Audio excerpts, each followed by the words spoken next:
এই সুন্দর 4 পিসটা আজকে কাটিং করব। তো ফুল ভিডিওটা মনোযোগ সহকারে দেখবেন, দেখলে আশা করি আপনারা বুঝতে পারবেন। তো প্রথমে আমি সবগুলো কাপড় সামনের পাট, পিছনের পাট এবং ইনার 3টা কাপড়ে আমি আয়রন করে সুন্দর করে বসিয়ে পিন মেরে নিলাম। এবার আমি মাপ দিব। আমার লংয়ের যে মাপটা ছিল সেটা আমি প্রথমেই লংটা নিয়ে নিলাম।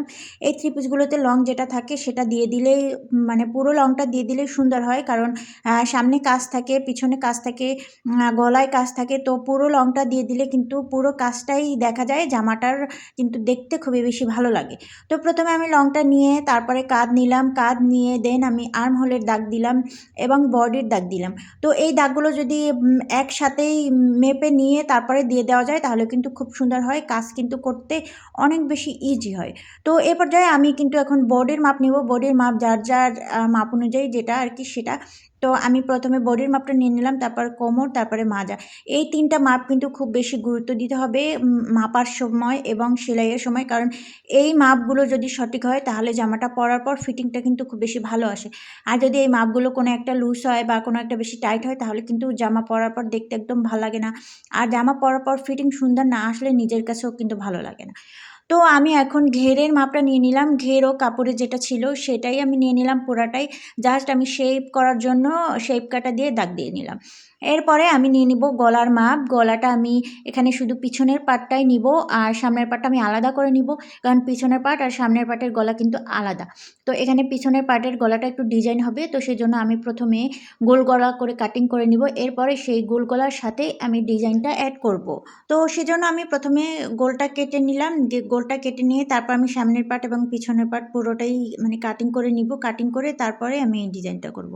তো এখানে একটা পিন মারা ছিল, তো কাটিং করার সময় এই পিনের উপর পড়লে কিন্তু কেচির শান চলে যাবে।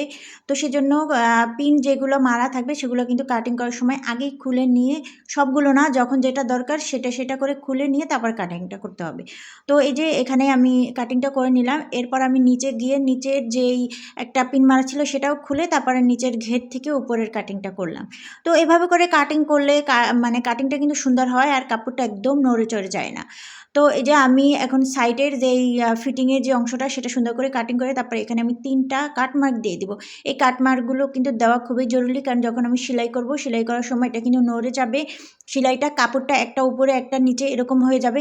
তো কাটমার্কটা থাকলে আমি বুঝতে পারবো যে আমার পজিশনটা কোন জায়গায়, সেই হিসাব করে আমি কাটিংটা ধরে কাটমার্কটা সমান করে ধরে আমি সেলাইটা দিব। তো এখন কিন্তু আমি কাঁধের একটা ঢালু নিয়ে নিলাম। কাঁধের ঢালুটা কিন্তু দিতে হয়, তাহলে কাপড়ে কিন্তু যখন সেলাইটা হয়, যখন পরবে, পরার সময় কাঁধের ফিনিশিংটা কিন্তু সুন্দর হবে, ফুলে ফুলে থাকবে না। তো এখন আমি মাঝখান দিয়ে একটা কাপড় সরিয়ে নিলাম, যেটা সামনের পার্ট সেটা, আর পিছনের যে ইনার সহ আমি গলাটা কাটিং করলাম। এই গলাটা যেহেতু একটা ডিজাইন হবে, তো এটা যেহেতু কাস্টমার ছিল, সে যেভাবে ডিজাইনটা দিতে বলছে সেভাবে করেই আমি কাটিংটা করলাম। কাটিংটা করে দেন আমি সামনের যে পার্ট সেইটার গলা কাটবো। তো এই জন্য আমার প্রথমে আগে সামনের পার্টটা সরিয়ে নিতে হবে, কারণ যদি আমি ভুলে সামনের পার্টটা পিছনের গলাটার সাথে একসাথে করে কেটে নেই তাহলে কিন্তু একদম পুরো বিশ্রী একটা ব্যাপার হয়ে যাবে। এটা কখনোই করা যাবে না। সবসময় সামনের গলাটা এবং পিছনের গলাটা আলাদা আলাদা করে কাটতে হবে। যারা নতুন নতুন টেইলার্সের কাজ শিখে তাদের কিন্তু এই ভুলটা বেশি হয়ে থাকে, সামনের পার্ট আর পিছনের পার্ট একসাথে নিয়ে এক রকমের করে কাটা। তো ছোট গলা হইলে কিন্তু সমস্যা হয় না, পরে সামনের গলাটা বড় করা যায়, কিন্তু বড় গলা হইলে তখন কিন্তু আর ছোট করার কোনো উপায় থাকে না। তো সেই জন্য আলাদা করে কেটে নেওয়াই ভালো। তো এখন আমি সামনের পাটের গলাটা কেটে নিলাম। সামনের পাটের গলাটা ছিল একটু ভি টাইপের, পান গলাও না ভিও না, মানে মাঝামাঝি একটা ডিজাইন হালকা।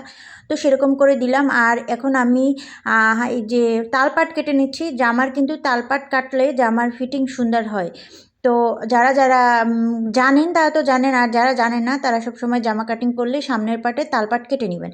তো আমার কামিজের সামনের পাট পিছনের পাট কাটা শেষ। এবার আমি হাতা কাটবো। হাতাটা লম্বা যা ছিল পুরোটাই দিয়ে দিলাম।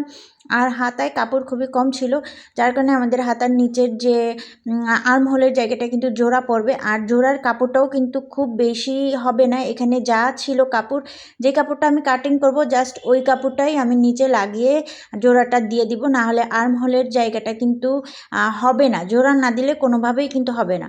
তো এখানে কাপড়টা যেটা ছিল সেটা একদম পুরোটা নিয়ে এটা হালকা একটা প্লাজো হাত সিস্টেম হবে। তো এই ছিল আজকের কামিজটা কাটিংয়ের ভিডিও। এরপরে থাকবে সেলাই ভিডিও। তো সেই পর্যন্ত সবাই ভালো থাকবেন, সুস্থ থাকবেন, আর আমার ভিডিও আপনাদের কাছে কেমন লাগে অবশ্যই জানাবেন।